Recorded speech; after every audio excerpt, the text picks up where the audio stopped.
네, 동키TV입니다. 얼마 전에 민주당이 대북전단 금지법을 만든다고 엄포를 놨죠. 민주당의 주요 논리는 국민의 표현의 자유보다 국민의 생명과 안전이 중요해서 금지가 필요하다. 이렇게 얘기했죠. 이인영이도 청문회에서 동일한 취지로 얘기를 했습니다. 일단 대북전단에 대해서는 북에서 남으로 보내거나 남한 내에서 북한을 찬양하는 전단을 만드는 행위는 대한민국이 규제해야겠죠. 당연히 이런 건 상식적이겠죠. 국가보안법이 존재하는 나라니까. 근데 남쪽에서 북으로 대한민국을 선전하는 건 당연히 적법한 행위겠죠. 처벌 근거가 있을 리도 없고 이런 게 처벌 근거가 있으면 더 이상하겠죠. 그러나 민주당은 줄곧 대북전단을 금지하자고 주장하다가 최근에 김여정이가 발끈하면서 불호령을 내리니까 4시간 만에 대북전단 금지법을 만들자고 발표합니다. 이건 뭐 상식에도 벗어나고 표현의 자유에도 당연히 침해되겠죠. 이러니까 경찰은 한술 더 떠서 되지도 않는 법을 적용하고 대북전단을 주도하던 탈북단체 박상학 대표에게 구속영장까지 신청하죠. 적용된 법령을 보니까 무슨 고압가스 안전법, 남북교류협력법 이런 말도 안 되는 법을 적용하고 있는데 이건 국가가 범죄를 저지르는 거예요.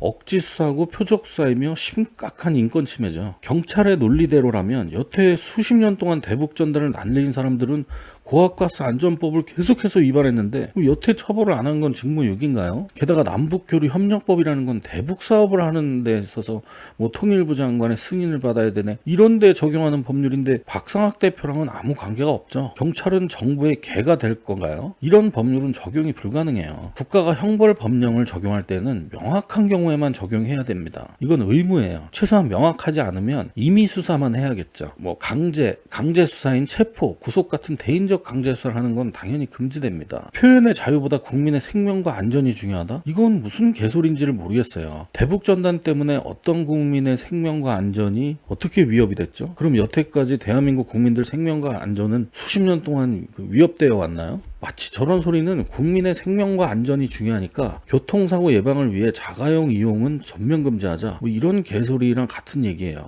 국민의 생명 안전 위협이란 구체적인 위협을 얘기하지 추상적인 개연성이나 상대적으로 보호할 가치가 없으면 얘기하면 안 되는 겁니다. 왜냐하면 국민의 생명 안전 이런 논리를 들고 나오면 아무것도 못 하거든요. 사실 저 말은 논리가 없을 때 하는 말이죠. 대북전단하고 생명 안전이 무슨 관련이 있죠? 아니 휴전 중인 국민 자체가 위협인데 뭐 구대기 무서워서 장 못 담그나? 이러고도 한국이 법치국가나 민주주의 국가라고 믿는 사람들은 정말 한국인밖에 없습니다. 그래서 오늘은 한국인들을 가장 흥분하게 만들고 한국인들에게 가장 강하게 세뇌대해서 각인되어 있는 국민이라는 실체 없는 허상에 대해서 좀 얘기해 볼게요.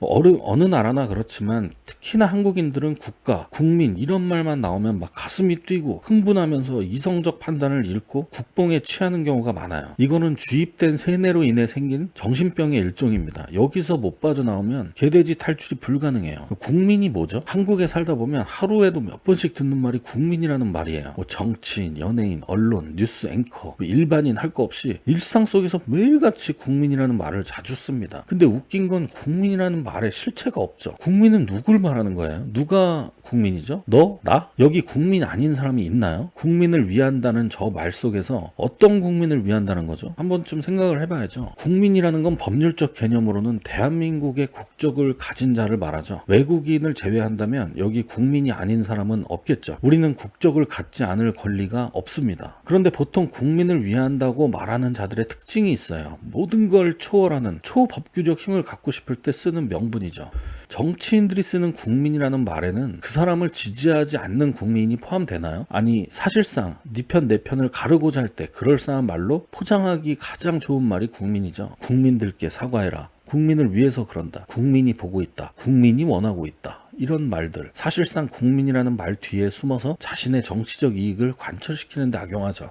특히 대한민국에서는 국민이라는 말이 매우 강력해요. 국민이라는 명분이 생기면 법을 무시해도 되고 타인의 권리나 사생활도 마구 침해해도 용서가 돼요. 법 절차 따위는 잠시 뒤로 미루고 국민이라는 명분이 강력하죠. 당연히 자신의 권리를 빼앗긴 자가 항변을 할 수 있는 상황이 돼도 국민이라는 초법규적인 존재로 모든 걸 정당화시켜요. 대중들은 그 국민이라는 말에 수긍하고 마치 집단 체면이 걸린 것처럼 국민이라는 명분 앞에 모두가 꿀먹은 벙어리가 돼요. 제가 봤을 때 국민이라는 건 실체가 없는 허상입니다. 우리는 전제 왕권 국가를 지나서 이제 자유민주주의라는 국가에 살고 있죠. 더 발전해서 국가가 아닌 개인이라는 하나의 인격체, 이런 개념이 탄생한 범주에서 지금 살아가고 있어요. 현대 사회에서의 개인은 국가와 동등한 법적인 주체로서 소송을 할 수도 있고 개인이 재산을 소유해서 처분하는 권리가 있죠. 이런 개인의 권리를 국가는 함부로 침해를 못하는 거죠. 오로지 헌법과 법률이 정한 절차에 의해서만 침해가 가능합니다.